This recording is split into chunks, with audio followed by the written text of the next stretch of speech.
Прокуратурой Красноармейского района проводятся проверки исполнения требований законодательства при организации питания школьников.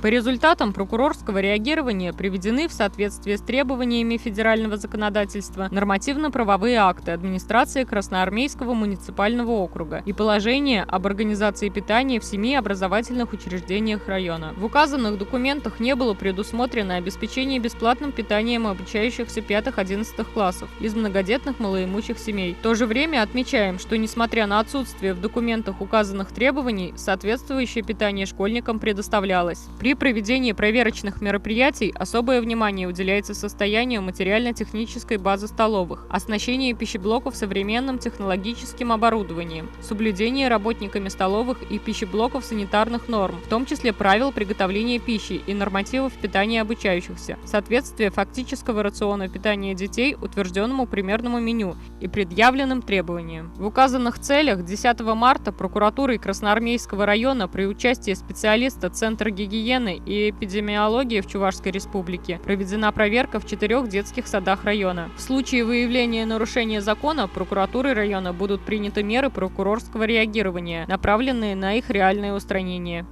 В Алатыре прокуратура направила в суд уголовное дело в отношении местной жительницы, избившей сотрудника ГИБДД, оформлявшего пьяное ДТП ее подруги. Алатырской межрайонной прокуратурой утверждено обвинительное заключение по уголовному делу в отношении 32-летней жительницы Алатырского района. Она обвиняется в совершении преступления, предусмотренного частью 2 статьи 318 УК РФ «Применение насилия, опасного для здоровья в отношении представителя власти в связи с исполнением им своих должностных обязанностей». Предварительным расследованием, проведенным СКР, установлено, что вечером 27 ноября 2021 года инспектором ДПС была обнаружена машина марки ВАЗ-2110, которая вылетела с автодороги. Установлено, что за рулем автомобиля находилась девушка с признаками опьянения. Для составления административных материалов девушка была приглашена в служебный автомобиль сотрудников полиции, где проведенным освидетельствованием было установлено нахождение ее в состоянии опьянения. В это время в целях воспрепятствования законным действиям сотрудников полиции по оформлению административных материалов к служебному автомобилю подошла знакомая девушки, которая также находилась в состоянии алкогольного опьянения. В ходе разговора она стала выражать свое недовольство правомерным действием сотрудников полиции, а затем стала умышленно пытаться нанести сотруднику полиции удары ногами по телу. Один из ударов злоумышленницы пришелся на руку полицейского, который он пытался укрыться от нападавшей. В результате этого образовался перелом пястной кисти правой руки со смещением, расценивающийся как вред здоровью средней тяжести. В целях пресечения дальнейшего применения насилия со стороны обвиняемой сотрудниками полиции были применены к ней специальные средства ограничения подвижности. Обвиняемая вину в содеянном не признала, указывая на отсутствие у нее умысла на причинение вреда здоровью полицейскому.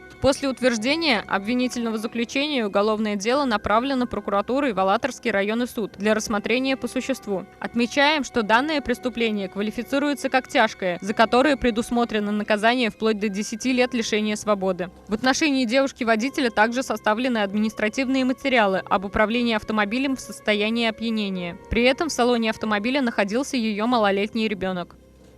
Прокуратурой Урмарского района в суд направлено уголовное дело в отношении местного жителя, кинувшего стеклянную бутылку в продавца магазина. Прокуратурой Урмарского района утверждено обвинительное заключение по уголовному делу в отношении 35-летнего местного жителя. Он обвиняется в совершении преступления, предусмотренного частью 2 статьи 213 УК РФ «Хулиганство, совершенное с применением предметов, используемых в качестве оружия». В ходе следствия установлено, что днем 4 февраля обвиняемый, будучи в состоянии алкогольного опьянения, находясь в помещении магазина, расположенного в селе Шигали Урмарского района, из хулиганских побуждений, используя малозначительный повод, выразившийся в законном отказе и продаже крепкого алкогольного напитка, в присутствии посетителей магазина взял в руки приобретенную им стеклянную бутылку пива и кинул ей в продавца магазина. В результате преступных действий обвиняемого грубо нарушен общественный порядок. Продавцу магазина причинены физическое боль и телесные повреждения в виде кровоподтека лба. Обвиняемый вину в совершенном преступлении не признал. Уголовное дело для рассмотрения по существу направлено прокуратурой в Урмарский районный суд.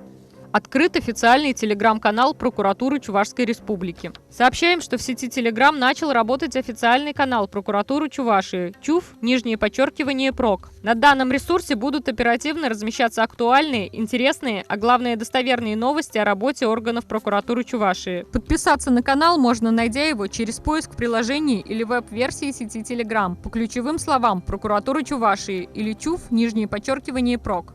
Прокуратурой Ядринского района выявлено нарушение прав инвалидов по зрению в местных библиотеках. Прокуратурой Ядринского района проведена проверка исполнения МБУ «Централизованная библиотечная система» Ядринского района требований законодательства о социальной защите инвалидов. Установлено, что в нарушении требований законодательства о социальной защите инвалидов в МБУ «Централизованная библиотечная система» Ядринского района на момент проверки материалы, учебные, научные, литературные и другие, издаваемые рельефно-точечным шрифтом Брайля, отсутствовали, что создавало трудности при пользовании услугами библиотек лицами, страдающими заболеваниями по зрению. Учитывая, что бездействие учреждения нарушает права инвалидов, в том числе детей, инвалидов по зрению, на доступ к соответствующей информации, а также на получение надлежащего образования, достойную жизнь и свободное развитие, прокуратурой Ядринского района в адрес руководителя внесено представление об устранении выявленных нарушений.